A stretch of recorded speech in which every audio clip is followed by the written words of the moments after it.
మొదటి సమూయేలు గ్రంథం 30వ అధ్యాయం 6వ వచనం. మొదటి సమూయేలు 30వ అధ్యాయం 6వ వచనం అందరము కలిసి చదువుకుందాం. దావీదు మిక్కిలి దుఃఖపడెను, మరియు తమ తమ కుమారులను బట్టి కుమార్తెలను బట్టి జనులందరి ప్రాణము విసికినందున రాళ్ళు రువ్వి దావీదును చంపుదము రండని వారు చెప్పుకొనగా, దావీదు తన దేవుడైన యెహోవాను బట్టి ధైర్యము తెచ్చుకొనెను. 19వ వచనం. కుమారులేమి కుమార్తెలేమి దోపుడు సొమ్మేమి, వారు ఎత్తుకొని పోయిన దానంతటిలో కొద్దిదేమి గొప్పదేమి, ఏది తక్కువ కాకుండా దావీదు సమస్తమును రక్షించెను. 1 కొరింథీ 11వ అధ్యాయము 28వ వచనం. కాబట్టి ప్రతి మనుష్యుడు తను తాను పరీక్షించుకొనవలెను, అలాగు చేసి ఆ రొట్టెను తిని ఆ పాత్రలోనిది త్రాగవలెను. ప్రార్థన చేస్తాం. దయగల మా తండ్రి, చదువుకున్న ఈ లేఖనాల కొరకు వందనాలు. గత కొన్ని వారాలుగా మేము ఈ భాగాన్ని ధ్యానించాం. అయినా కూడా నీ వాక్యము గొప్ప గని లాంటిది ప్రభా, గొప్ప సముద్రము లాంటిది. అందులో మేము తెలుసుకోవాల్సింది ఎంతో ఉంది. మా గ్రాహ్యమునకు మా ఆలోచనకు మించిన సంగతులు ఎన్నో ఉన్నాయి. ఏది మాకు అవసరమో ఈ సమయానికి నీ ఆత్మ ద్వారా మాకు దయచేయండి. నీ దీనదాసుని సంపూర్ణంగా ఖాళీ చేయండి. నీ వాక్యము చేత నీ ఆత్మ చేత నింపండి. మాకు అందరికి కావలసిన ప్రభా సరి అయిన సూటి అయిన మాటలు మీరే మాకు బోధిస్తూ రమ్మని ప్రార్థిస్తున్నాము. ఇలాగున ప్రభా ఇంతవరకు ఆరాధనలో మీరు మాకు అనుగ్రహించిన మీ సన్నిధి భాగ్యం కొరకే స్తుతిస్తూ ప్రభువైన యేసుక్రీస్తు వారి నామములో ప్రార్థిస్తున్నాం తండ్రి, ఆమేన్. మొదటి సమూయేలు గ్రంథము చివరి అధ్యాయంలోనికి మనము వచ్చి ధ్యానం చేస్తూ ఉన్నాం. మీకు అందరికీ తెలిసిన రీతిగా మనం 27వ అధ్యాయం నుంచి ఈ ధ్యానాన్ని ఆరంభించాము. 27, 28, అలాగే 29.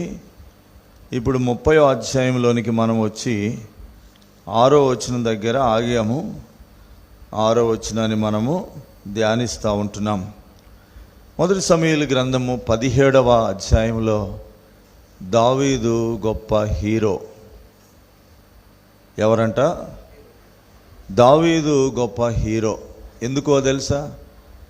ఒక భయంకరమైన శూరుడుగా ఉన్న, బలాఢ్యుడుగా ఉన్న, శక్తివంతుడుగా ఉన్న గోలియాతును ఏం చేశాడు? హతమార్చాడు. గనుక ఆ రోజు దావీదు అక్కడ గొప్ప వీరుడు, అక్కడ ఒక హీరోలాగా ఉన్నాడు. 30వ అధ్యాయము మనం చదివిన భాగంలో చూస్తే హీ బికేమ్ ఏ జీరో. ఇక్కడ ఏమైపోయినాడు? సున్నా అయిపోయినాడు. హీరోనే ఇక్కడ ఏమైపోయినాడు? సున్నా అయిపోయినాడు. తర్వాత దావీదు కొద్దో గొప్ప కలిగిన వాడుగా ఉన్నాడు కదా. ఇక్కడ ఏమన్నాడు? 19వ వచనంలో కొద్దిదేమి గొప్పదేమి అంటే ఏదో కొంత కలిగిన వాడుగా ఉన్నాడు. కలిగిన వాడుగా ఉన్న వ్యక్తి ఏమైపోయినాడు? అన్నిటినీ పోగొట్టుకున్న వాడుగా అయిపోయినాడు. ఇది దావీదు యొక్క పరిస్థితి. అయితే దావీదు ఇట్లాంటి పరిస్థితిలోనికి నెట్టివేయబడడానికి కారణము, మొట్టమొదటి కారణము సాతాను. ఎందుకంటే శత్రువు ఎప్పుడు కూడా మనము అభివృద్ధి చెందడాన్ని ఓర్చుకోలేడు, మనం ఆత్మీయంగా ఎదగడాన్ని జీర్ణించుకోలేడు. గనక శత్రువు ఏదో రకంగా మనల్ని ఇరుకులోనికి, ఇబ్బందిలోనికి నెట్టివేయాలని ప్రయత్నం చేస్తాడు. మొదటి కారకుడు సాతాను అయితే రెండవ కారకుడు ఎవరు? మొదటి కారకుడు సాతాను అయితే రెండవ కారకుడు ఎవరు? చెప్పాలి మీరే. రెండవ కారకుడు ఎవరు? దావీదే. రెండవ కారకుడు ఎవరు? దావీదే. ఎందుకంటే తాను ఏదో ఒక సొంత ఆలోచన, సొంత నిర్ణయం చొప్పున తాను అక్కడి నుండి తప్పించుకోవాలనుకున్నాడు. ఈ ఆలోచన సాతాను ఇచ్చాడు, దానికి ఎస్ అన్నాడు, అలాగూ ప్రొసీడ్ అయ్యాడు. తర్వాత తానెంతో నష్టమును చవి చూచాడు. సరే, ఇక్కడ ఈరోజు మనము ఆల్రెడీ అనేకమైన విషయాలు ధ్యానం చేసాం గనక ఇప్పుడు ఒకే ఒక మాటను మనం ధ్యానం చేద్దాం. ఏంటది? రండి, 6వ వచనం ఎవరైనా బిగ్గరగా చదవండి. 6వ వచనం. దావీదు మిక్కిలి దుఃఖపడెను మరియు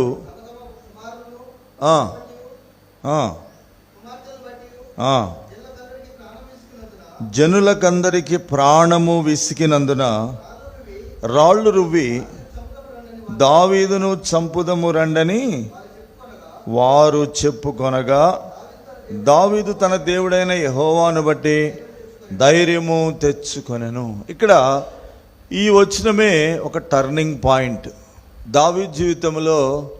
ఈ వచనమే దావీదు మరలా దేవుని వైపు తిరగడానికి, మరలా సమకూర్చబడడానికి దిగజారిపోయిన ఆ మెట్ల నుండి, దిగజారిపోయిన స్థితిలో నుండి, ఆ లోయలో నుండి మరలా మెట్టు పైకి రావడానికి 6వ వచనమే ముఖ్యమైన వచనంగా మనకు కనబడతా ఉంది. అయితే గతంలో కూడా చెప్పుకున్నాము, తను తాను ప్రోత్సాహపరుచుకున్నాడు. ఎందుకంటే తనను ప్రోత్సాహపరిచేవారు ఎవరు కూడా లేరు. ఎలా ప్రోత్సాహపరుచుకున్నాడంటే తన దేవుడైన యెహోవాను బట్టి అని మనం గతంలో విన్నాము. మళ్ళీ అక్కడికే వస్తాం. అయితే ఇక్కడ ఈరోజు మనం ధ్యానించేది ఏంటంటే, ఒక చిన్న మాట గమనించండి. నేను చదువుతున్నాను. మరియు తమ తమ కుమారులను బట్టి కుమార్తెలను బట్టి జనులకందరికీ ప్రాణము విసికినందున రాళ్ళు రువ్వి దావీదును చంపుదము రండని వారు చెప్పుకొనగా. ఇక్కడ తనతో ఉన్న ప్రజల గురించి మనము గతంలో కూడా చెప్పుకున్నాం. తనతో ఉన్న ప్రజలు ఎంతమంది ఉన్నారంట? 22వ అధ్యాయంలో మనం చూస్తే ఎంతమంది ఉన్నారు? ఒకసారి వెనక్కి రండి. 22వ అధ్యాయము 2వ వచనం లాస్ట్లో ఉంచండి. అతని యొద్దకు ఎక్కువ తక్కువ 400 మంది వచ్చి ఉండిరి. తర్వాత చూడండి, 400 మంది ఎంతమంది అయ్యారు? మరి ఇంకో చోట మనం చూస్తే 27:2 లేచి తన యొద్దనున్న 600 మందితో కూడా ఎంతమంది అయ్యారు? 600 మంది, 60 మంది కాదు, 40 మంది కాదు, 600 మందిని తను కలిగి ఉంటున్నాడు తానుగాక. ఇప్పుడు 600 మందిని మరి తానే అప్పటి వరకు పోషించేవాడుగా ఉన్నాడు, కాపాడేవాడుగా ఉన్నాడు, వాళ్లకు ఆదరించేవాడుగా ఉన్నాడు. ఈ 600 మందికి ఆధారం అయ్యాడు ఎవరు? దావీదు. దేవుడు తర్వాత సంగతి. కానీ దావీదు ఏమైనాడు? 600 మందికి ఆధారం అయ్యాడు. దావీదు మీద వాళ్ళు ఆధారపడుతున్నారు, దావీదు చేత పోషించబడుతున్నారు, దావీదే వారిని నడిపిస్తూ ఉన్నాడు. దావీదు ఏం చెప్తే అది వాళ్ళు చేస్తూ ఉన్నారు. 23వ అధ్యాయంలో చూస్తే ఒక సందర్భంలో అక్కడ కూడా ఫిలిస్తీన్లతో యుద్ధము చేసిన వారుగా ఉంటున్నారు. దావీదుతో కలిసే యుద్ధం చేశారు. దావీదు యుద్ధానికి వెళదామంటే సై అంటున్నారు, వద్దంటే కాదంటున్నారు, అవునంటున్నారు. మొత్తానికి దావీదు యొక్క మరి ఆ నాయకత్వంలో వారు నడిపించబడుతున్న కాలములో వాళ్ళకు కలిగిన విపత్తు, వాళ్ళకు కలిగిన ఈ ఆకస్మికమైన నష్టం, ఇది ఊహించిన నష్టం కాదు, ఇది ముందుగా ఆలోచించింది కాదు. ఇక్కడేం ఇన్ఫర్మేషన్లు ఇవ్వబడలేదు. ఇక్కడ ముందుగానే దావీదు మీదకి ఇట్లాంటి పరిస్థితి వస్తుందని ఎవరి ద్వారానో తెలియపరచబడలేదు. అమాలేకీయులు సడన్గా అటాక్ చేసినారు. అమాలేకీయులు వచ్చి ఒకేసారి వాళ్ళకున్నదంతా దోచుకొని పోయినారు. ఇదేంటంటే గొప్ప నష్టము, అది కూడా ఊహించని నష్టం, ఆలోచించకుండా వచ్చిన సడన్ లాస్. ఈ ఆకస్మికమైన నష్టమును దావీదు జీర్ణించుకోలేకపోయాడు. తనతో ఉన్న 600 మంది కూడా జీర్ణించుకోలేకపోయినారు. ఒకవేళ 600 మంది అనలేమేమో, ఎందుకంటే అందులో భార్యలు వీళ్ళు అంటున్నారు కాబట్టి కొంతమంది పోయి ఉంటారు. మొత్తం మీద ఈ ప్రజలు, తనతో కూడా ఉన్న ఈ ప్రజలు, ఎక్కువ సంఖ్యలో, వందల సంఖ్యలో ఉన్న ఈ ప్రజలు జీర్ణించుకోలేకపోయినారు.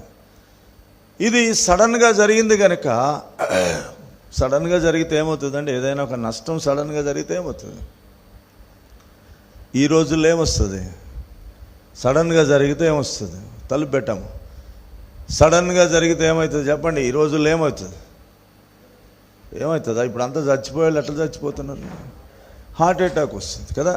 ఇప్పుడు వద్దన్న హార్ట్ అటాక్లు వస్తున్నాయి. ఏ డెత్ గురించి అడిగితే కూడా ఏం చెప్తున్నారు?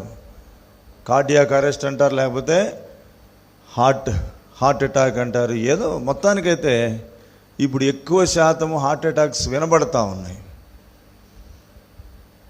కనుక ఇప్పుడు వీళ్ళకి ఏం కావాలా? హార్ట్ అటాక్ రావాలా? మనలాంటి వాళ్ళు కాలేదు కాబట్టి వాళ్ళకి హార్ట్ అటాక్ రాలేదు. వాళ్ళు ఎవడు చావలేదు కానీ వాళ్ళ ప్రాణములు ఏమైపోయినాయి? ఆ మాట గమనించండి. ఏమని రాయబడింది? మరలా చదవండి ఎవరైనా. 30వ అధ్యాయం 6వ వచనం.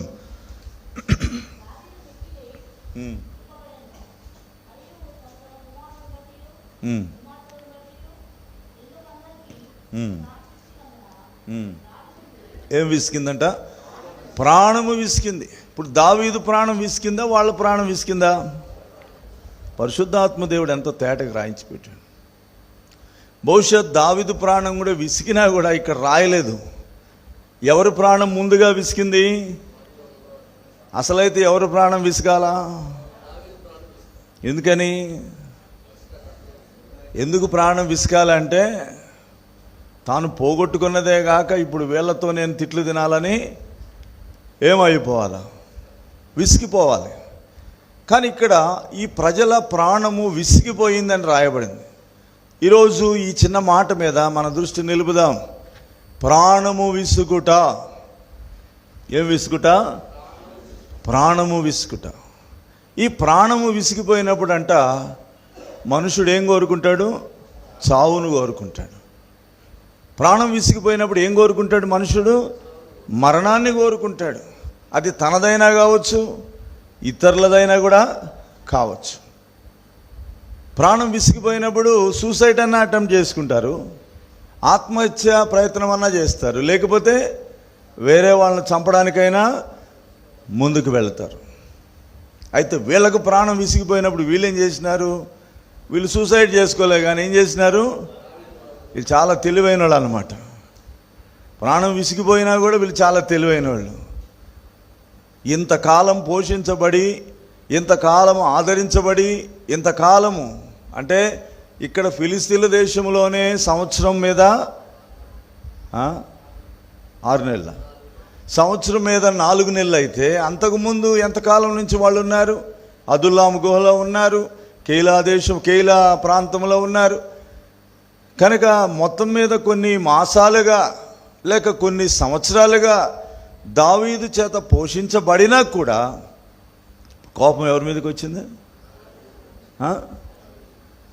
కొంతమందికి అలాగే వస్తుంది. చేసే తప్పులు మనము, భార్య మీద కోపం వస్తుంది. చేసే తప్పులు మనకు విసిగిపోయినప్పుడు ఏమొస్తుంది? భార్య మీద కోపం. ఇది చేయబట్టి అంటాం కదా, ఇంకా మారిపోతుంది భాష. కొంతమంది అమ్మగారులు కూడా అట్లానే ఉంటారు. అమ్మగారులు అంటే భార్యలు కదా. వీళ్ళకు ప్రాణం విసిగిపోతే ఇగో ఈడో ఒకడు సన్యాసి ఉన్నాడు కదా అంటారు. అంటారా అనరా చెప్పండి? ప్రాణం విసిగిపోయినప్పుడు కోపము దగ్గరగా ఉన్నోళ్ళ మీదకి వస్తుంది, మన మీదకి రాదు తొందరగా.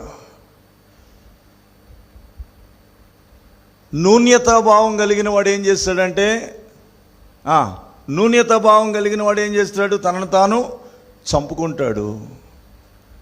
కానీ ఇతరుల మీద దోషాలు మోపే స్వభావం కలిగిన వాడు, విమర్శించే స్వభావం కలిగిన వాడు ఏం చేస్తారు? ఖచ్చితంగా టార్గెట్ ఎవరినో ఒకరిని చేస్తారు. ఇక తిట్టడము ఏదో ఒకటి చేస్తూ ఉంటారు. కనుక ఇక్కడ ప్రాణము విసిగించుట, ప్రాణము విసిగిపోవుట అనే మాటను మనం చూస్తున్నాం. ఈ జనులు మరి వీళ్ళు రక్షణ పొందిన వాళ్ళ, రక్షణ లేని వాళ్ళ చెప్పండి? రక్షణ పొందిన వాళ్ళ, రక్షణ లేని వాళ్ళ? డౌట్ వచ్చింది అనా? లేనోళ్ళకి ఈయన నాయకుడు అవ్వాలా మరి? లేనోళ్ళకి ఈయన నాయకుడు అవుతాడా? అంతో ఇంతో దేవుని ఎరిగిన వాళ్ళు, ధర్మశాస్త్రం ఎరిగిన వాళ్ళు, ఇశ్రాయేలే వాళ్ళు అన్యులా? వీళ్ళు దావీదుతో ఉన్నోళ్ళు అన్యులా? బ్రాహ్మణ ఇశ్రాయేలులే, హెబ్రీలే, ఖచ్చితంగా ఇశ్రాయేలులే. దేవుని ధర్మశాస్త్రం ఎరిగిన వాళ్ళే, యెహోవా దేవుని ఎరిగిన వాళ్ళే. కానీ ఇక్కడ ఏమైపోయింది? ప్రాణము విసిగిపోయినప్పుడు వాళ్ళ అప్పులు గుర్తు రాలేదు, వాళ్ళ ఇబ్బందులు గుర్తు రాలేదు, వాళ్ళ అసమాధానాలు గుర్తు రాలేదు, వాళ్ళ బాహ్య పరిస్థితులు, గతంలో ఎలాంటి స్థితిలో ఉన్నారో అన్నీ మర్చిపోయారు. వీటన్నిటికీ కారణం ఎవరని అనుకున్నారు? దావీదే. ఇతడు చస్తే మనకు పేడా విరుగుడు అయిపోతుంది అనుకున్నారు. ఎంత భయంకరమైన పరిస్థితి అండి! ఆలోచన చేయండి ఒకసారి. ఆ పరిస్థితిలోనికి మనం వెళ్ళాలి, ఊహల్లోనికి. అప్పుడు మనకు అర్థమవుతుంది. మనం ఏంటంటే కొన్నిసార్లు ఊరికి పైన చదువుకొని వెళ్ళిపోతాం. ఆ పరిస్థితిలోనికి వాళ్ళు వెళ్ళారు. వాళ్ళు ఏమనుకున్నారు? ఇదిగో ఇతడే కారకుడు. సౌలు కాదా? ఆకీషు కాదా? సాతాను కాదా? వాళ్ళకి వీళ్ళు ఎవరు గుర్తు రాలేదు. ఎవరు గుర్తు వచ్చినారు? ఇగో ఈ సన్యాసి ఒకడు అని భార్య అన్నట్లుగా, ఈ దౌర్భాగ్యురాలు అని ఒక భర్త అన్నట్లుగా ప్రాణము విసికి బైబిల్ గ్రంథంలో ఈ మాటలు కొంచెం మనం లోతుగా చూద్దాం రండి. దయచేసి ఎక్కడెక్కడ ప్రజలు ప్రాణం విసిగిపోయినారో చూద్దాం. మొట్టమొదటిగా ఆదికాండం, నిర్గమకాండం 1వ అధ్యాయం. నిర్గమకాండము 1వ అధ్యాయము 14వ వచనం. ఎవరైనా బ్రదర్స్ తేటగా చదవండి. నిర్గమకాండము 1వ అధ్యాయం 14వ వచనం. వారు ఇశ్రాయేళ్ల చేత చేయించుకొనిన ప్రతి పనియు ఎట్లుందంట? కఠినముగా ఉండెను.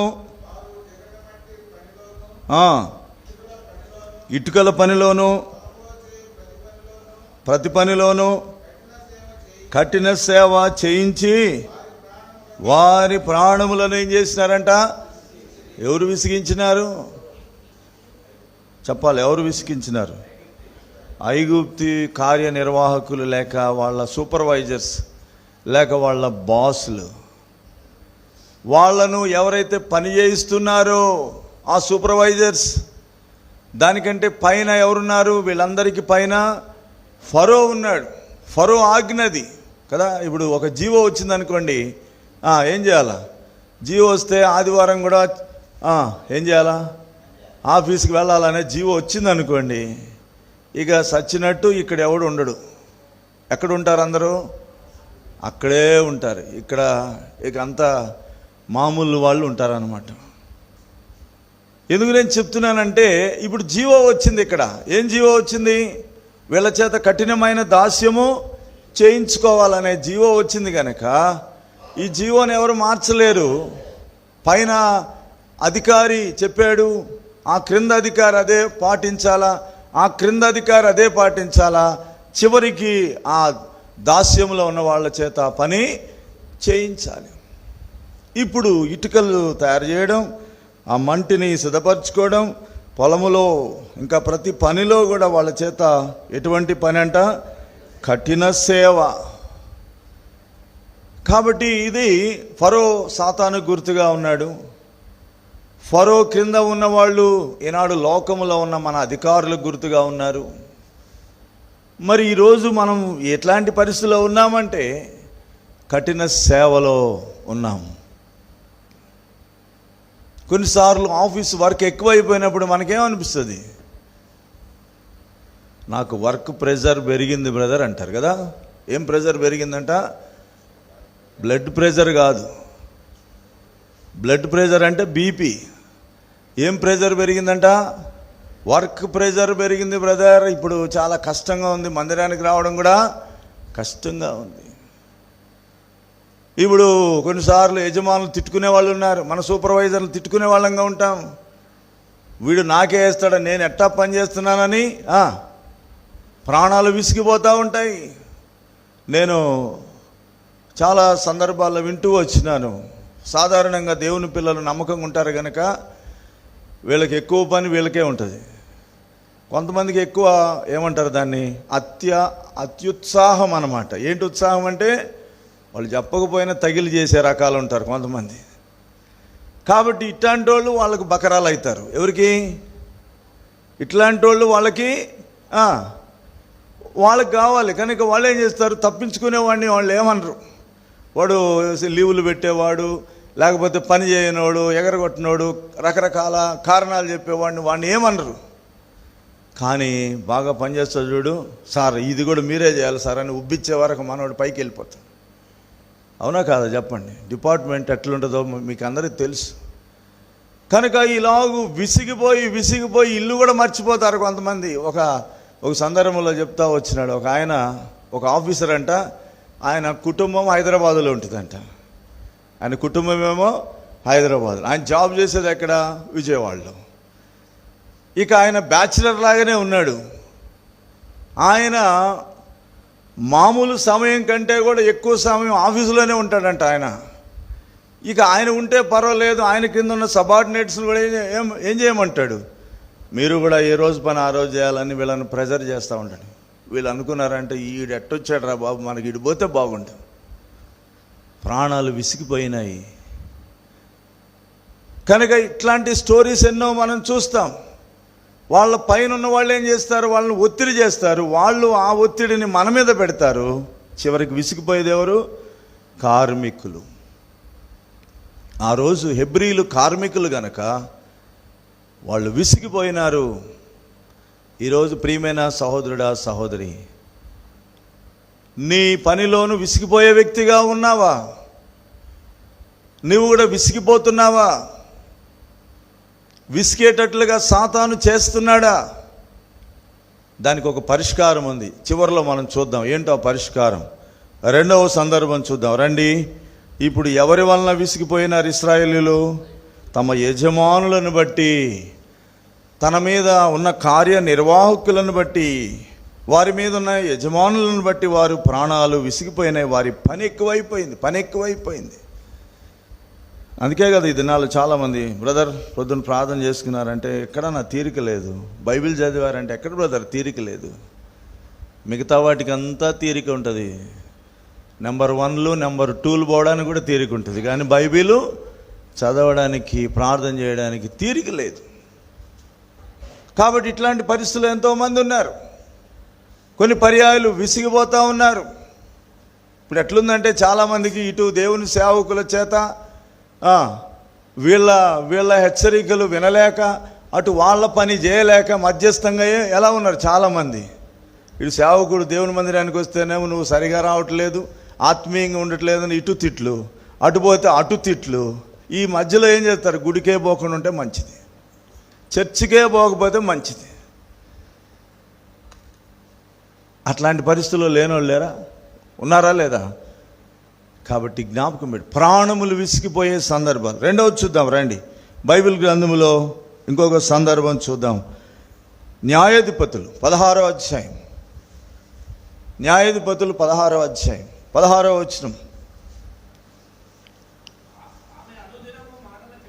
ఆమె అనుదినము మాటల చేత అతని బాధించి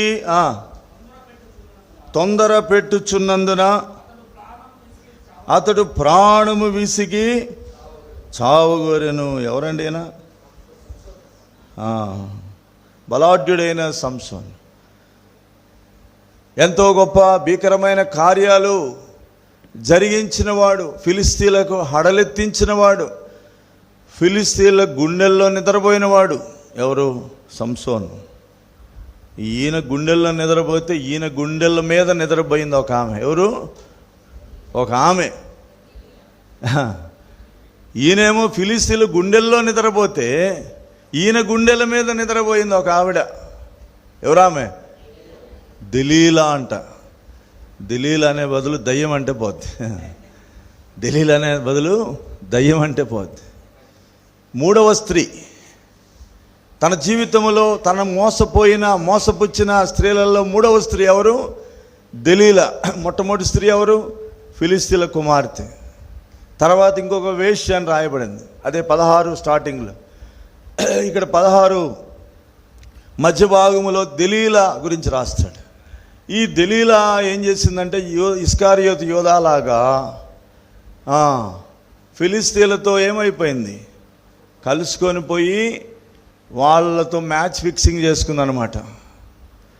ఏం చేసింది, ఆ ఫిలిస్తీన్లకు ఈమెకు ఒక ఒప్పందం ఉంది. ఏం ఒప్పందం ఉంది, నువ్వు శాంసోన్ను పట్టిస్తే నీకెంత కావాలంత, నువ్వెంత అడిగితే అంత ఇస్తాం.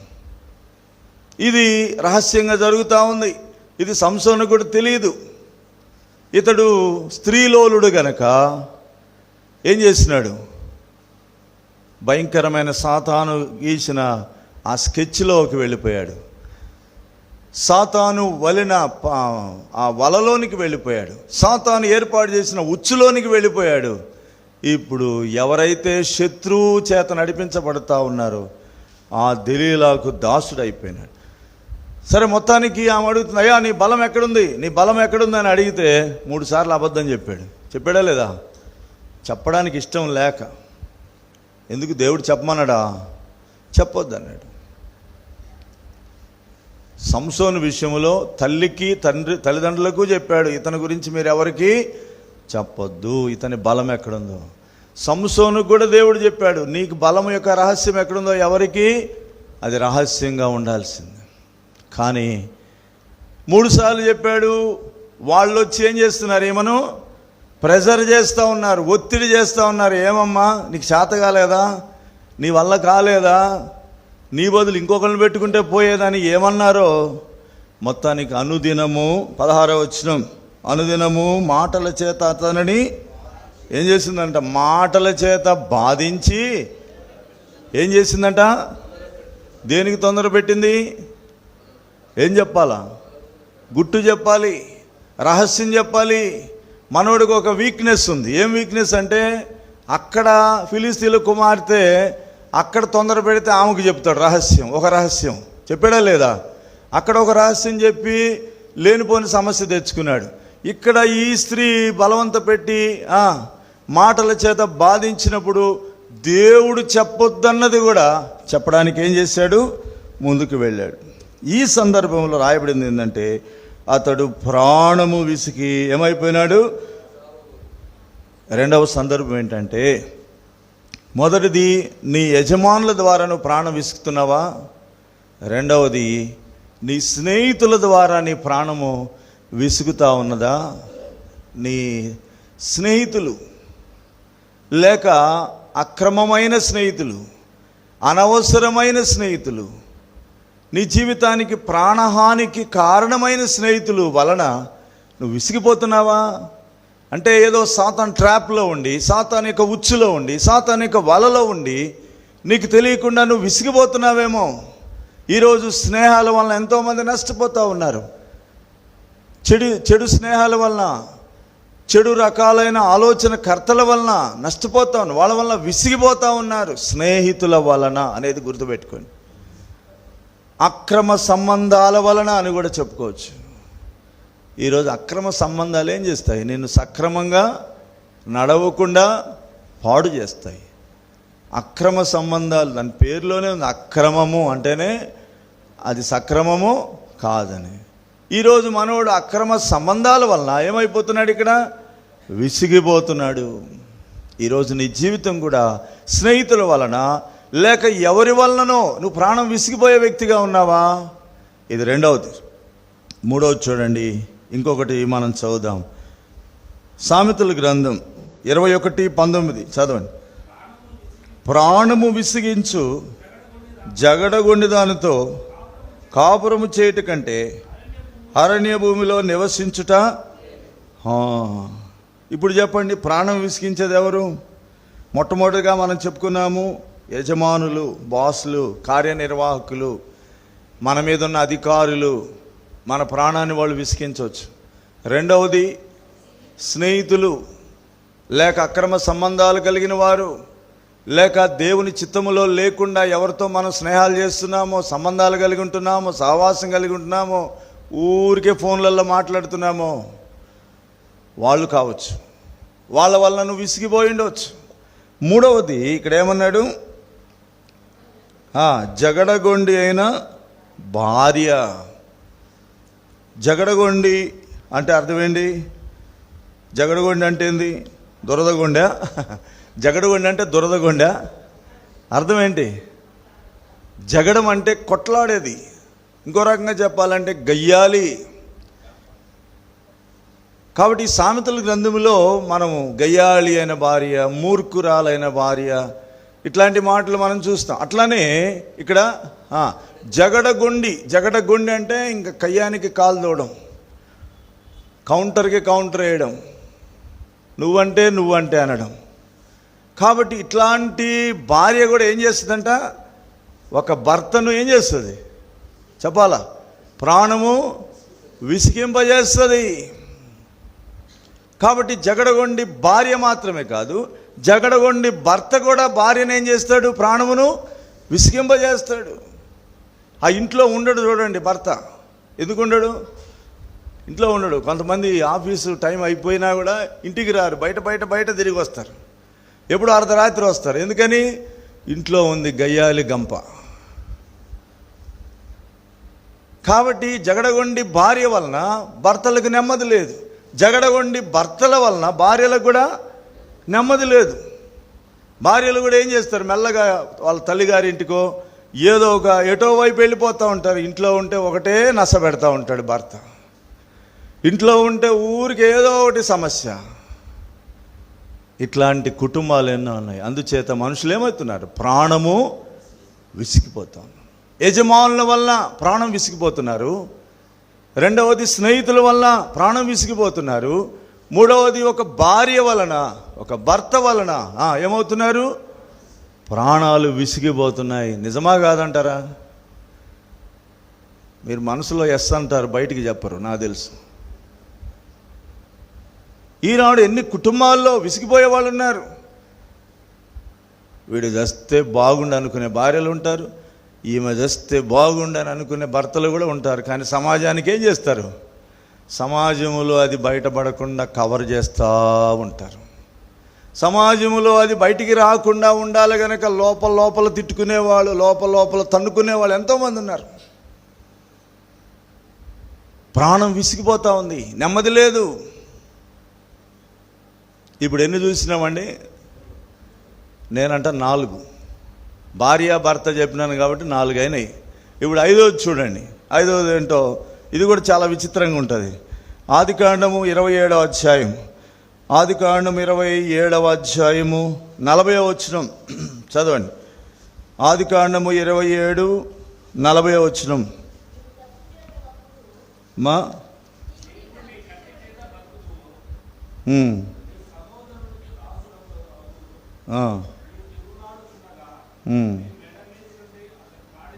46 చదువు. 46వ వచనం. మరియు రిబ్కా ఇస్సాకుతో హేతు కుమార్తెల వలన ఏమైందంట? నా ప్రాణము విసికినది. చాలు. ఇదేంటి? కుమార్తెల వలన, కోడళ్ళ వలన? చెప్పాలి.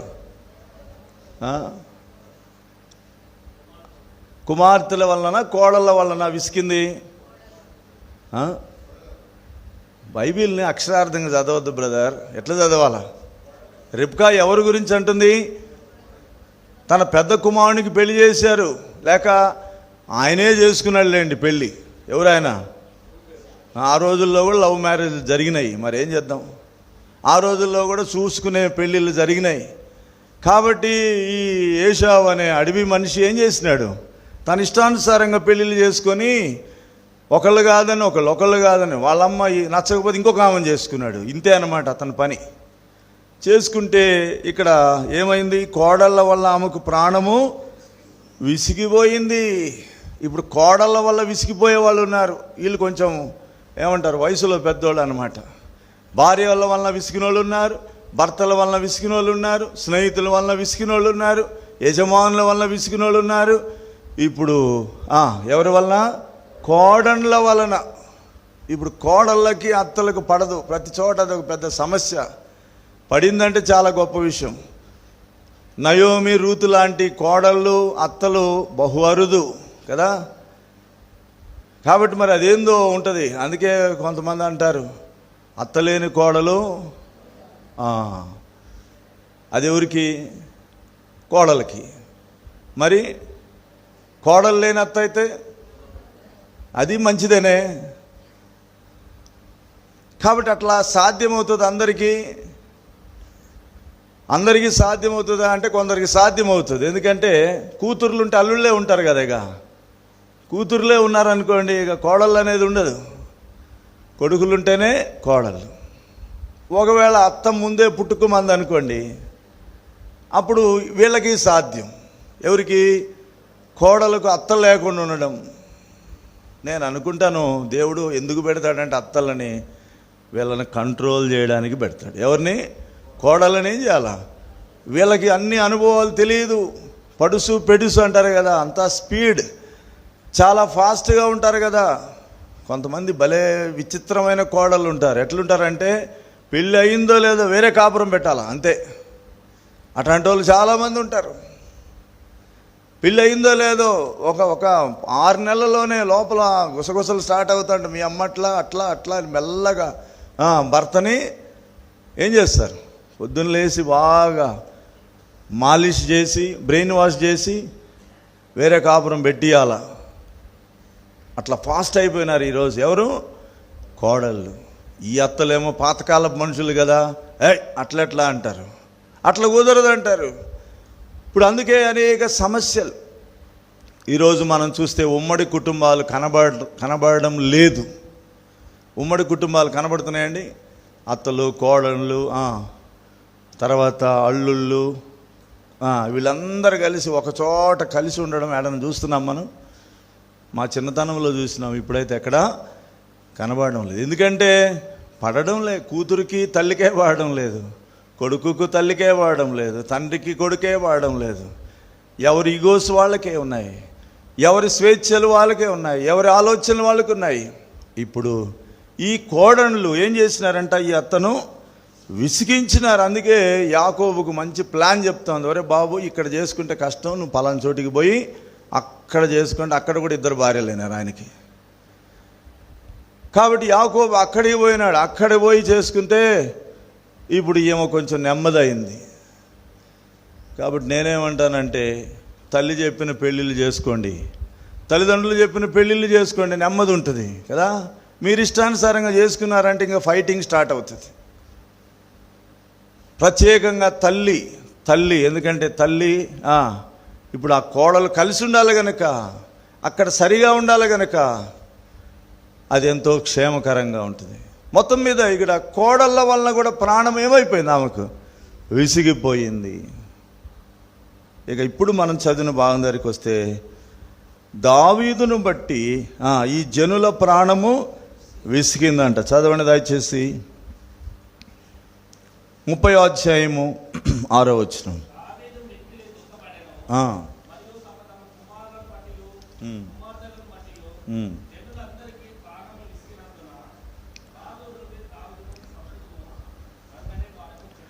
కాబట్టి వీళ్ళు కూడా కొంత గ్రహింపు కలిగిన వాళ్ళే. ఏదో ఇబ్బందులను బట్టి, కష్టాలు కలిగి, ఇబ్బందులు కలిగి, శ్రమలను బట్టి దావీదును చేరారు, దావీదును ఆశ్రయించినారు. అయితే ఇక్కడ పరిస్థితులు వాళ్ళని ఏం చేసినాయి? వాళ్ళను పరిస్థితులు ఏం చేసినాయంటే ప్రాణములను విసిగించినాయి. ఈరోజు నీ చుట్టూన్న పరిస్థితులు నిన్ను విసిగించవచ్చు. నీకు కలిగే నష్టాలు, నీకు జీతం రాకపోవడం కావచ్చు, ఆర్థికమైన ఇబ్బందులు కావచ్చు, అనారోగ్యాల వెంట అనారోగ్యాలు రావచ్చు. నీ చుట్టూన్న పరిస్థితులే నీ విసుగుదలకు కారణం కావచ్చు. కానీ ఈ పరిస్థితులకు కారణము దావీదు కాదు. ఈ పరిస్థితులకు కారణము ఎవరండి? కారణం ఎవరు?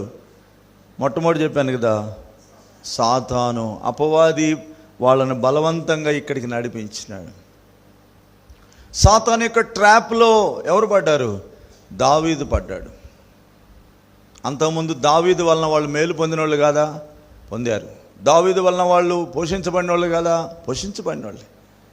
జ్ఞాపకం పెట్టుకోండి, నీ చుట్టూన్న పరిస్థితుల వలన నీవు విసిగిపోతున్నావేమో, ఒత్తిడికి గురవుతున్నావేమో, బీపీ పెరుగుతుందేమో, లేక నీకు ఆ ప్రాణము విసిగిపోయే పరిస్థితి కనుక నీ పరిస్థితులు అలాగున్నాయేమో. నీ చుట్టూన్న పరిస్థితులు, నీకు ఎదురయ్యే ప్రతికూలమైన పరిస్థితులు అవి నీ వలన కలిగి ఉండొచ్చు, వేరే వాళ్ళ వల్ల కలిగి ఉండొచ్చు, కానీ ఆ పరిస్థితులే నీ ప్రాణము విసిగిపోయేటట్లుగా చేస్తున్నాయేమో. కానీ దావీదును చంపితే అది పరిష్కారమా? ఏమండి, దావీదును చంపితే అది పరిష్కారమా? కొన్నిసార్లు ప్రాణం విసిగిపోయినప్పుడు మనం రాంగ్ డైరెక్షన్లో వెళ్ళిపోతాం. ప్రాణం విసిగిపోయినప్పుడు మనం వేరే ఆలోచనలు కలిగి ఉంటాం. దీనికి ఈవిడే కారణం, దీనికి ఇతనే కారణం, దీనికి ఈమె కారణం, కాబట్టి వాళ్ళనేదో ఒకటి చేయాలి. ఇదొక గ్రడ్జ్ అనమాట, ఇదొక ద్వేషము, ఇదొక కక్ష కలిగిన వారంగా, ఇదిగో నాకు ఈ నెమ్మది లేకపోవడానికి కారణం ఏంటి, ఫలాని వాడు, ఫలాని ఆమె అని వెంటనే మన దృష్టి అలాగే వెళ్తుంది. కానీ దావీదు ఏం కారణమో కాదు. ఒక రకంగా చెప్పాలంటే ఈ పరిస్థితులన్నిటికీ వీళ్ళు కూడా కారణమే కాదా? వీళ్ళు కారణం కాదా? దావీదు ఫిలిస్తీన్ల దేశానికి వెళుతున్నప్పుడు ఎందుకు దావీదా అటెందుకు వెళ్దాం, మనం వెళ్ళొద్దు కదా, మన సరిహద్దుల్లో మనం ఉండొచ్చు అని ఒకడని చెప్పినాడా? అప్పుడేమో తందానా పాడినారు. దావీదు ఎటు వెళితే అట్టే వెళ్ళినారు. ఇప్పుడు కష్టం రాగానే ఏమంటున్నారు? విసిగిపోయి రాళ్ళు ఎత్తి దావీదును చంపడానికి ప్రయత్నం చేస్తున్నారు. కాబట్టి నేను ఎందుకు ఈ భాగం దగ్గర ఆగానంటే, నీ యజమానుల ద్వారా నువ్వు విసిగిపోవచ్చు, రెండవది నీ స్నేహితుల ద్వారా నీ ప్రాణం విసిగిపోవచ్చు, మూడవది నీ భార్య ద్వారా లేక నీ భర్త ద్వారా నీ ప్రాణం విసిగిపోవచ్చు. అలాగే ఇంకా ఏం చెప్పుకున్నావు? కోడన్లు కానీ, కూతుర్లు కానీ, కొడుకులు కానీ కింద ఉన్న వాళ్ళు ఎవరైనా కానీ, లేక మనవాళ్ళ ద్వారా కూడా చెప్పుకోవచ్చు, వాళ్ళ ద్వారా కూడా నువ్వు విసిగిపోవచ్చు. తర్వాత నీకెదురవుతున్న పరిస్థితులను బట్టి నువ్వు ఒకవేళ విసిగిపోవచ్చు. పరిష్కారం ఎక్కడుంది? ఒక వ్యక్తిని మనము కీడుకు ప్రతి కీడు చేయకూడదు. ఒకరికి ఏదో చేస్తే ఏదో అవుతుంది అనుకుంటాం. కొంతమందికి ఎంత అది ఉంటుందంటే, నా కళ్ళ ఎదుట వాడు కనబడకూడదు. ఎవరు? నా కళ్ళ ఎదుట వాడు కనబడకూడదు అంటది ఒక భార్య. నా కళ్ళ ఎదుట ఇది కనబడకూడదు అంటాడు ఒక భర్త. నా కళ్ళ ఎదుట వీడు కనబడకూడదని పొరుగువాని గురించి అంటాం. ఈ కక్ష అనేది చాలా భయంకరంగా ఉంటుంది. అదే మనల్ని రాంగ్ డైరెక్షన్లోనికి నడిపిస్తుంది. దావీదును చంపడం పరిష్కారం కాదు, దావీదును చంపడం పరిష్కారం కాదు, తమను తాము చంపుకోవడం కూడా పరిష్కారం కాదు. మరి ఏంటి పరిష్కారం? ఇప్పుడు రండి, ఒక చక్కటి మాట, ఈ భాగానికి అనుకూలమైన మాట మనం చదువుదాం. హెబ్రీలకు రాసిన పత్రిక 12వ అధ్యాయం. హెబ్రీలకు రాసిన పత్రిక 12వ అధ్యాయం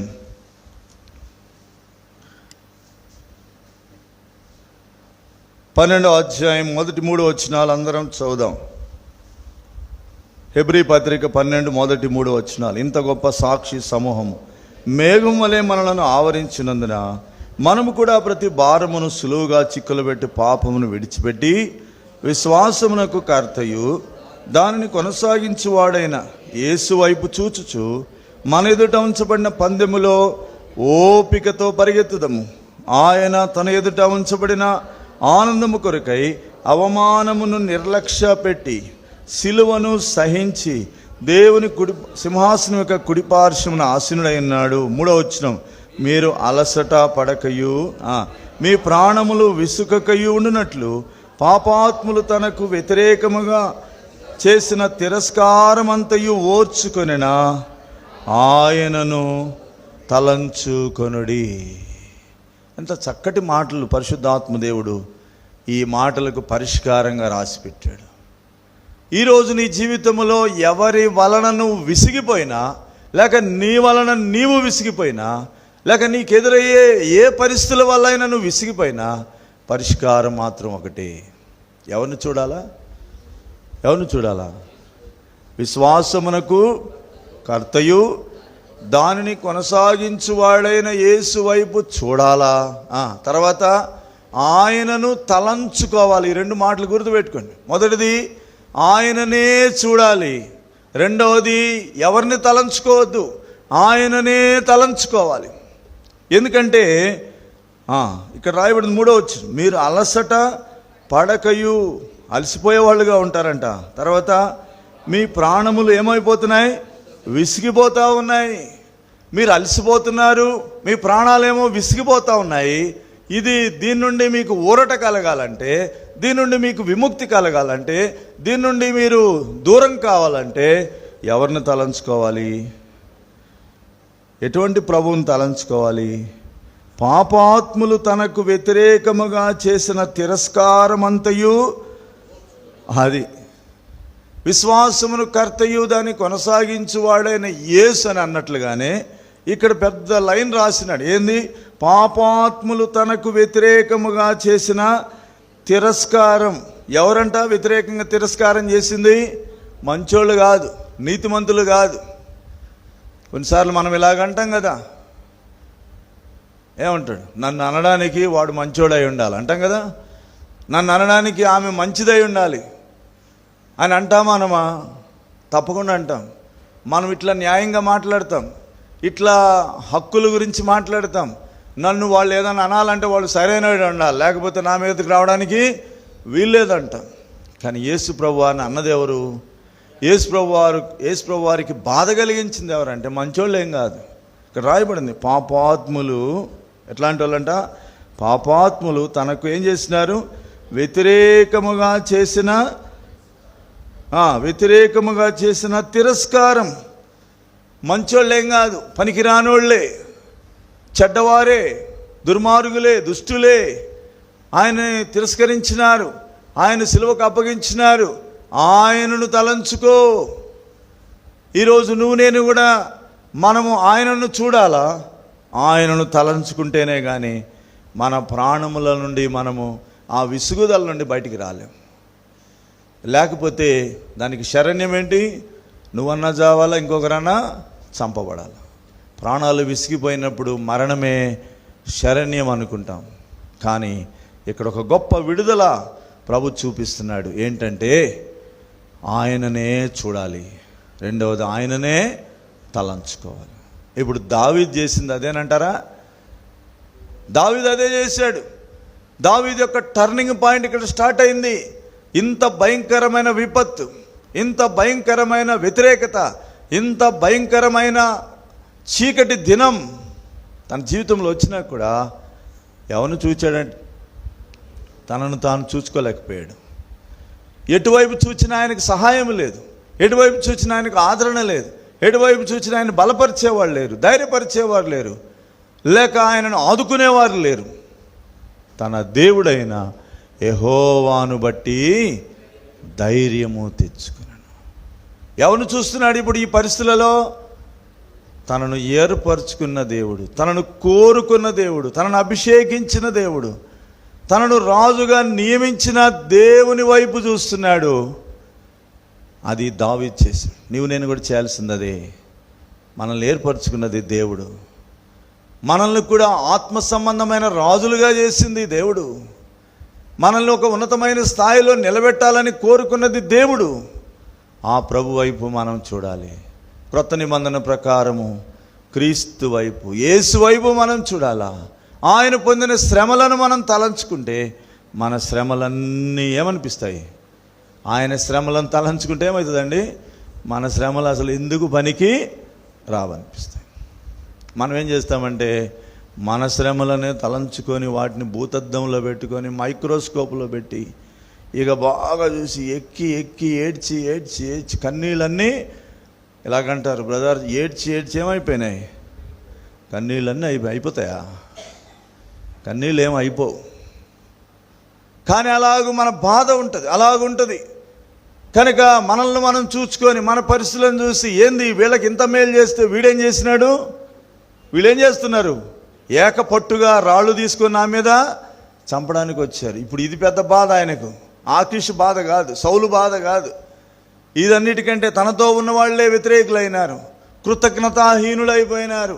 మేలు చేసిన వారు, మేలు పొందిన వారు కీడు చేయడానికి పూనుకున్నారు. ఇప్పుడు వాళ్ళని చూడడం లేదు దావీదు, వాళ్ళని గురించి ఆలోచన చేయడం లేదు దావీదు. మనమైతే ఏం చేస్తాం? పండుకుంటే నిద్ర పట్టదు, ఊరికి అదే గుర్తొస్తూ ఉంటుంది, అదే ఆలోచన వస్తూ ఉంటుంది, అదే తలంపులు. అందుకే బైబిల్ ఒక మాట, అవమానమును తలంచకుము అని బైబిల్లో ఉంది. ఏమనుంది బైబిల్లో? నీ అవమానమును నువ్వు తలంచినావా, నువ్వు డీప్గా ఆలోచన చేస్తే ఆత్మీయంగా నష్టపోతావు. శ్రమ దినమున నీవు కృంగిన ఎడల,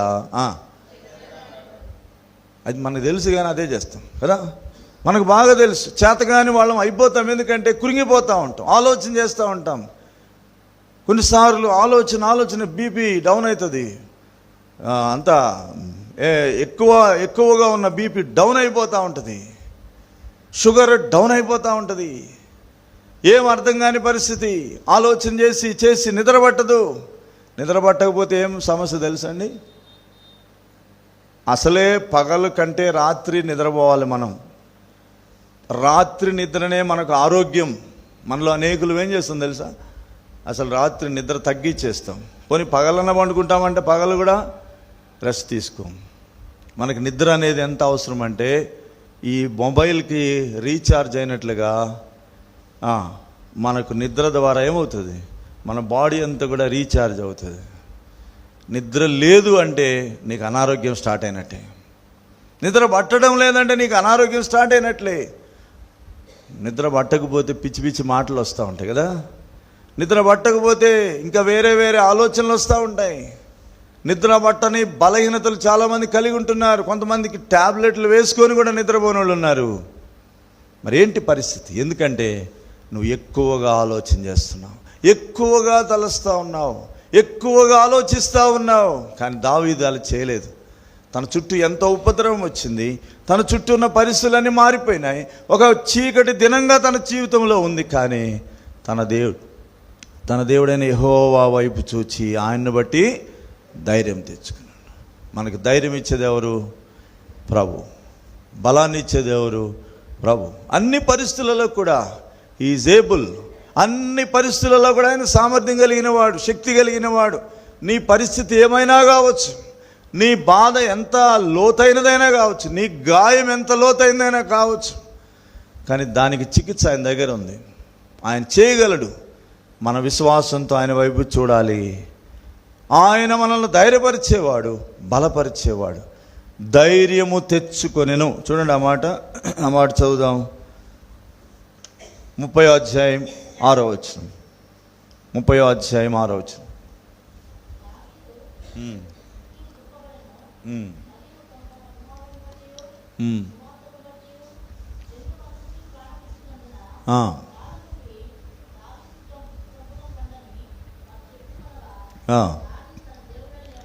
దావీదు తన దేవుడైన యెహోవాను బట్టి, ఎవరిని బట్టి?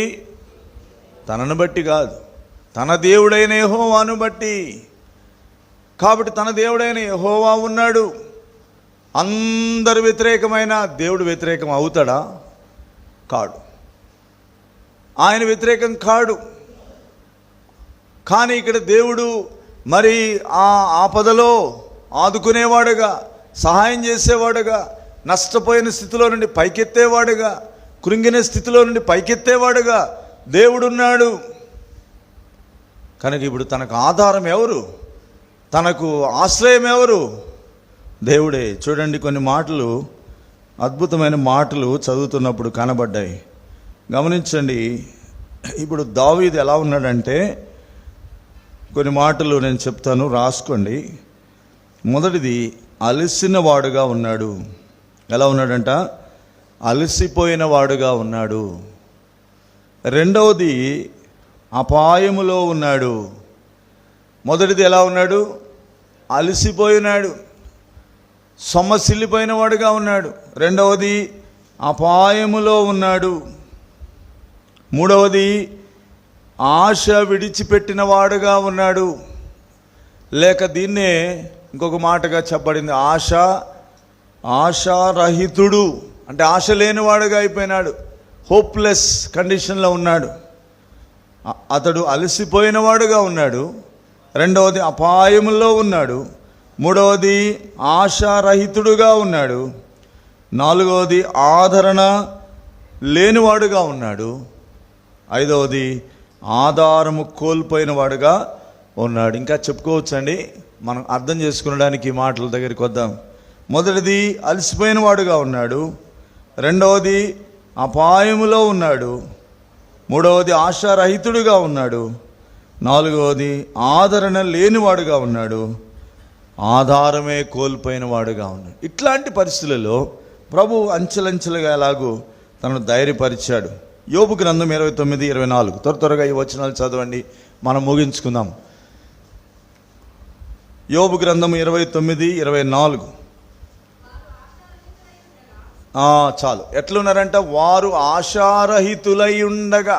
ఇప్పుడు దావీదు పరిస్థితి ఏంటంటే ఆశారహితుడుగా ఉన్నాడు, ఆశ లేనివాడుగా ఉన్నాడు. ఆశ చచ్చిపోయింది, నిరీక్షణ లేదు, హోప్లెస్ కండిషన్ అంటారు కదా. ఇప్పుడు డాక్టర్ దగ్గరికి ఎవరినైనా తీసుకొని పోతే వెంటిలేటర్ మీద పెడతారు కదా. వెంటిలేటర్ మీద పెట్టిన తర్వాత దానికి ముందేం చేస్తారు?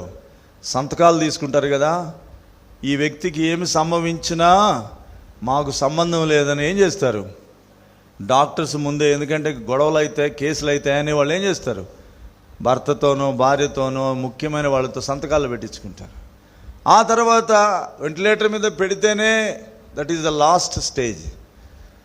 చాలా తక్కువ మంది వెంటిలేటర్ నుండి బయటకు వచ్చేవాళ్ళు. మన దగ్గర ఒక బ్రదర్ వచ్చినాడు, దేవునికి స్తోత్రం.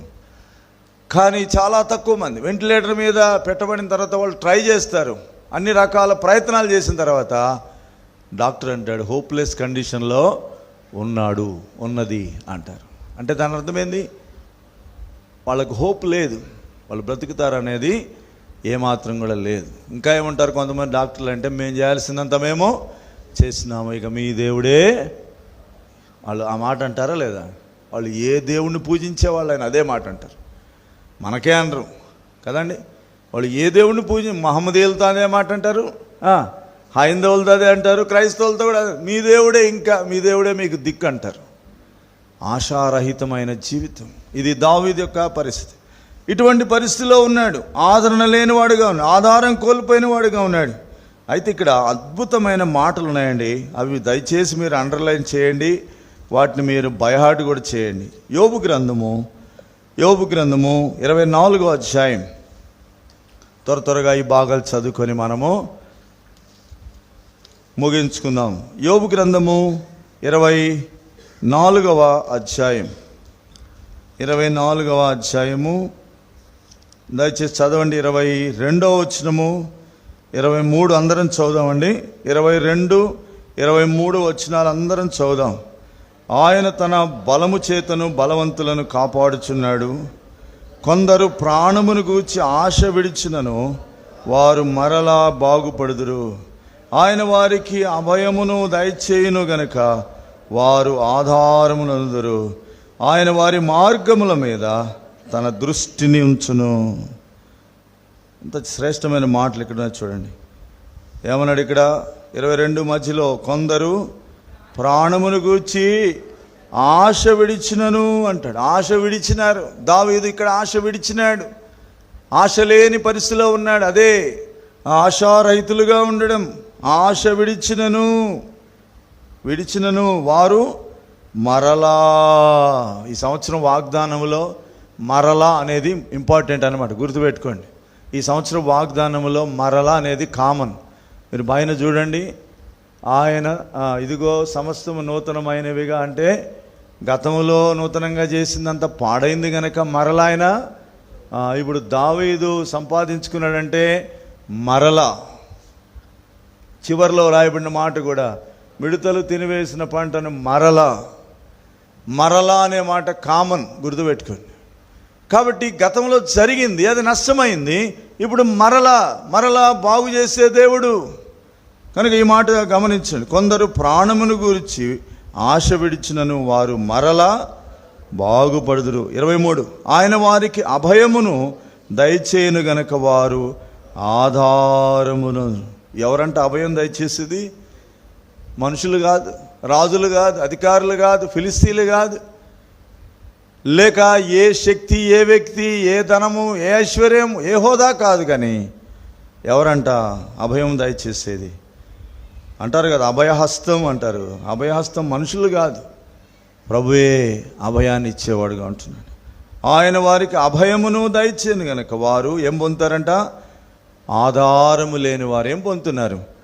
ఆధారం. చివరిగా ఇంకొక మాట, ఇర్మియా గ్రంథం 31, ఇర్మియా గ్రంథం 31:24 చదవండి. ఇర్మియా గ్రంథము 31వ అధ్యాయము 24వ వచనం.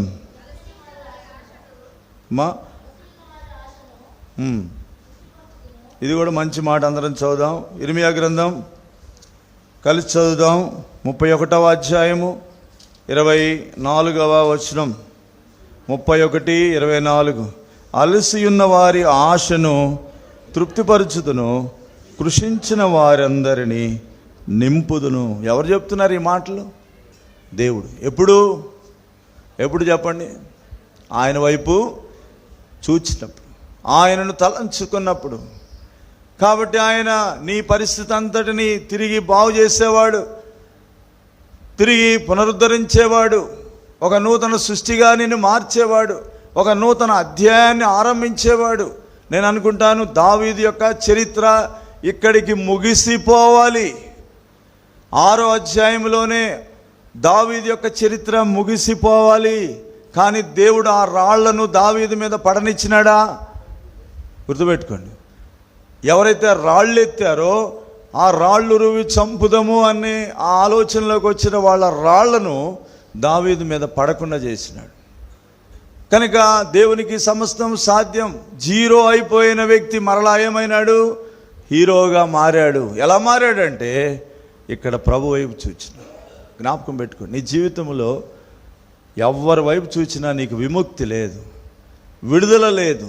తిరిగి నువ్వు సమకూర్చబడాలి ఈ సంవత్సరంలో అంటే అన్ని పరిస్థితులలో ప్రభు వైపు చూడు, ఆయనను తలంచుకో.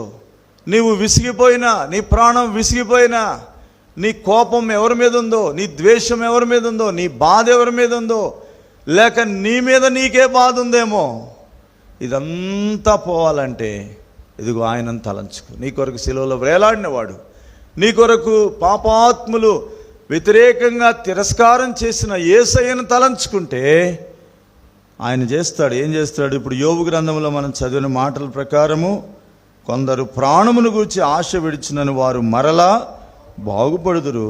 ఆయన వారికి అభయమును దయచేయను గనుక వారు ఆధారము, ప్రభువే నా ఆధారం. అందుకే దావీదు 3వ కీర్తనలో రాస్తాడు, యెహోవా నాకు ఆధారము. ఏమన్నాడు? యెహోవా నాకు ఆధారము. కాబట్టి ఈరోజు నీకు నాకు ఆధారం మన ప్రభువే, మన రక్షకుడైన యేసు ప్రభువారే. అలాగే ఇర్మియా గ్రంథము 31:24 వచనంలో మనం చదివాము, అలసి ఉన్న వారి ఆశను. అలసి ఉన్నవాడికి ఆశ ఉంటుందండి? ఉంటుందా? అలసి ఉన్నవాడికి ఆశ ఉంటుందా? ఏదో కొంచెం ఆశ ఉంటుంది కదా. అలసిపోయినప్పుడు ఆశ ఏముండదు, నిరాశే ఉంటుంది. కానీ ఆ నిరాశలోనే కొంచెం ఎక్కడో ఆశ ఉంటుంది. దేవుడు ఆశను గుర్తించి తృప్తిపరుస్తాడు. తర్వాత ఏమన్నాడు? కృషించిన వారందరినీ ఏం చేస్తాడంట? నింపుదును. కాబట్టి దేవుడు ఎంత గొప్పవాడు. అందుకే మన దేవునికి ఒక పేరేంటంటే మన దేవుడు సమకూర్చే దేవుడు. నీ పరిస్థితి ఏమైనా కావచ్చు, నేను సమకూర్చడానికి ఆయన సమర్థుడు, నిన్ను సమకూర్చడానికి ఆయన శక్తిమంతుడు, నిన్ను తిరిగి కట్టడానికి ఆయన శక్తిమంతుడు. ఒక చిన్న మాట చదువుకొని మనము ప్రభు వల్ల జకర్యా గ్రంథంలో ఒక మంచి వాగ్దానం ఉందండి. ఈ వాగ్దానాన్ని మీరు ఎప్పుడైనా కూడా మీరు మీ జీవితానికి అప్లై చేసుకొని ప్రార్థన చేయవచ్చు. దేవుడు అద్భుతంగా ఈ వాగ్దానాన్ని మన పక్షంగా నెరవేరుస్తాడు. జకర్యా గ్రంథము 9వ అధ్యాయం 12వ వచనం, 9-12 అందరం చదువుదాం. బంధకములలో పడియుండియు నిరీక్షణ గలవారులారా, మీ కోటను మరలా ప్రవేశించుడి, రెండంతలుగా మీకు మేలు చేస్తునని నేడు నేను మీకు. బంధకాల్లో ఉండి ఏముందంట వీళ్ళకి? నిరీక్షణ కలిగిన వారు. నువ్వు బంధకాల్లో ఉండవచ్చు, ప్రాణం విసిగిపోయిన స్థితిలో ఉండవచ్చు, కానీ నీకు నిరీక్షణ ఉంటే, నీకు ఆశ ఉంటే దేవుడు నీకు మరలా ఒక ప్రవేశాన్ని కలిగిస్తున్నాడు. మీ కోటను మరలా, నువ్వు కోటలో నుండి తప్పిపోయావు, దేవుని యొక్క భద్రతలో నుండి తొలగిపోయావు. దావీదే అన్నాడు కదా 18వ కీర్తన, నా కోట నా ఆశ్రయం అన్నాడు కదా. ఇప్పుడు ఆ కోటను పోగొట్టుకున్నాడు. దేవుడు అంటున్నాడు, ఆ కోటలో మరలా ప్రవేశించండి. ఇంకా ఏమంటున్నాడు? రెండంతలుగా, ఎంతంట? ఒక్కంతగా, రెండంతలుగా మీకు మేలు చేసేదని నేడు నేను మీకు. కాబట్టి రెండంతల లాభం, రెండంతల దీవెనలు. ఎప్పుడు నువ్వు దేవుని వైపు సరైన విధానంలో మళ్ళుకున్నప్పుడు, ఆయన వైపు నిజంగా చూచినప్పుడు, నిజంగా ఆయన తలంచుకున్నప్పుడు రెండంతలుగా దేవుడు సహాయం చేస్తాడు. కాబట్టి అద్భుతమైన వాగ్దానము నీ జీవితంలో, నీ వ్యక్తిగత కుటుంబ సంఘ జీవితంలో నెరవేర్చబడాలంటే బలహీనులమైపోయినప్పుడే బలాన్ని ఇచ్చే దేవుని వైపు చూడాలి. ధైర్యాన్ని కోల్పోయినప్పుడే ధైర్యాన్ని ఇచ్చే ప్రభు వైపు చూడాలి. శక్తిహీనులమైపోయినప్పుడు శక్తినిచ్చే ప్రభు వైపు చూడాలి. ధైర్యము కోల్పోయినప్పుడు ధైర్యాన్ని ఇచ్చే ప్రభు వైపు చూడాలి. ఇక నా వలన కాదు, నేనేం చేయలేను అనుకున్నా కూడా చిన్న ఆశతో ప్రభు వైపు మనం చూస్తే, ఆ నిరీక్షణతో ఆయన వైపు చూస్తే అన్నిటినీ ఆయన సమకూర్చగలిగిన దేవుడు. అందుకే 19వ వచనము నెరవేర్చబడడానికి, దావీదు సమస్తమును సంపాదించుకొనుననే మాట నెరవేర్చబడడానికి తొలి అడుగు ఏంటంటే, దావీదు ఇటువంటి భయంకరమైన పరిస్థితులలో తన దేవుని వైపు చూచాడు, తన దేవుని వలన ధైర్యపరచబడ్డాడు. ఈరోజు నీవు నేను కూడా అలాగూ మనం సమకూర్చబడాలని ప్రభు ఈ సంవత్సరంలో మనకి వాగ్దానం ఇచ్చాడు.